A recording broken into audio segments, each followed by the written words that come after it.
Temporada 2011-2012. El Barça supera per 5-1 a la Reial Societat en el primer partit de Lliga. Els gols de Puyol, Pedro, Villa i un doblet de Messi donen els 3 primers punts als de Tito Vilanova.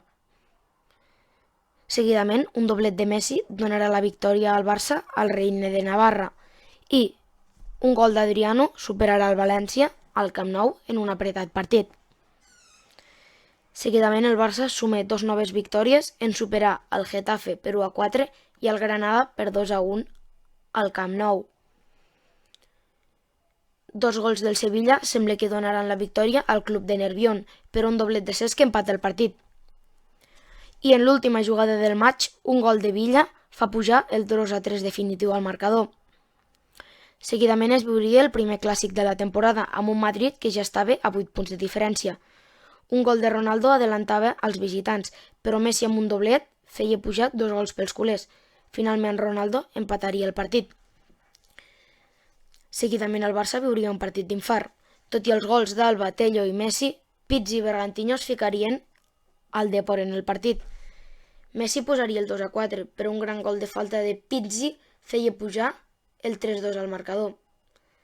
Messi faria el 5è, però Jordi Alba faria patir els culers amb un gol en pròpia porteria en la recta final. El Barça seguidament supera per 0-5 al Rayo Vallecano. Amb la victòria per 3-1 davant del Celta, es culmina el millor inici de la història culer.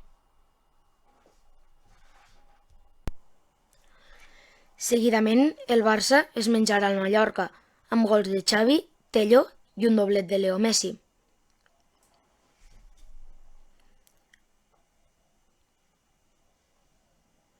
El Barça practica un joc dinàmic i efectiu i es treu de sobre els rivals amb grans golejades.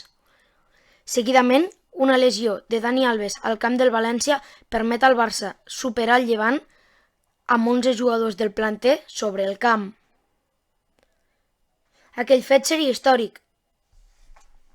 Seguidament el Barça supera per 5-1 a l'Atlètic de Bilbao amb gols de Piqué, Cesc, Villa i un doblet, com no, de Leo Messi. Seguidament, 2 nous gols de l'astre argentí superaven el Torpedo Müller en gols en un any natural. Seguidament el Camp Nou es vestirà de gala per rebre l'Atlètic de Madrid. Tot i el gol inicial de Falcao, Adriano amb una gran rosca a l'escaire i Busquets abans del descans rubricaven el 2-1. En la segona part ja, Leo Messi amb un doblet sentenciava el partit i gairebé la Lliga. Seguidament el Barça rebria la tremenda notícia de que el seu entrenador Tito Vilanova patia càncer. Els jugadors treurien endavant una dura situació, superant per 1-3 al Valladolid. En la següent jornada, un doblet de Pedro, Xavi i Messi donen la victòria per 4-0 davant de l'Espanyol en el derbi català.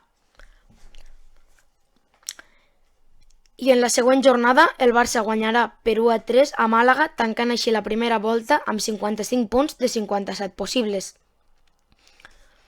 Seguidament, Leo Messi rebrà el seu quarta pilota d'or.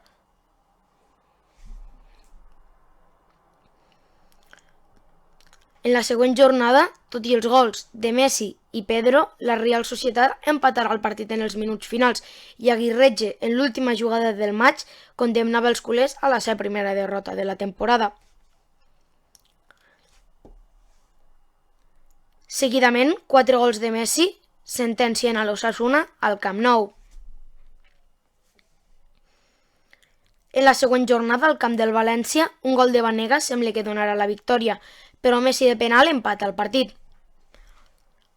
Una setmana després, un gran Iniesta supera el Getafe per 6-1. Aquell dia el manxec faria un gol i 3 assistències. En la següent jornada, 2 gols de Leo Messi en la recta final remunten el gol inicial del Granada. El Barça també remuntaria el Camp Nou davant del Sevilla, que tot i adelantar-se veuria com Villa i Messi li remuntaven el partit a la segona part. A la 25a jornada es veuria un clàssic sense emoció a la Lliga i ja està sentenciada. Benzema obriria el marcador, però Messi empataria el partit. Ramos faria el 2-1 definitiu i el partit acabaria en polèmica per no haver assenyalat un penal clar sobre Adriano. El Barça segueix aplastant els seus rivals un per un i seguidament Messi faria història al camp del Celta en ser l'únic jugador en marcar 18 jornades consecutives. Finalment, però, el Celta empataria.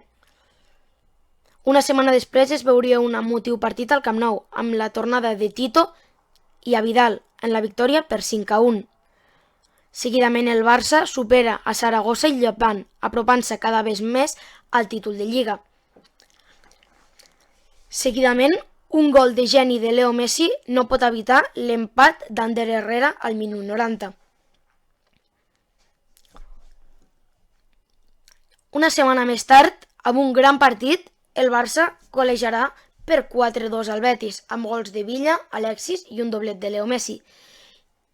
I aquella mateixa jornada el Madrid empata al camp de l'Espanyol, fent així el Barça campió de Lliga. Als culers, però, encara els esperava una dura recta final si volien sumar els 100 punts.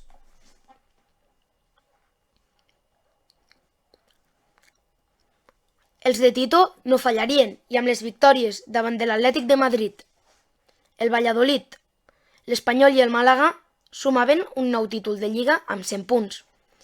Aquella Lliga va ser molt emotiva, la va acabar aixecant a Vidal, que aquell mateix any es retiraria del futbol. Si t'ha agradat el vídeo, deixa el teu like i subscriu-te al canal. I recorda, surt i disfruta.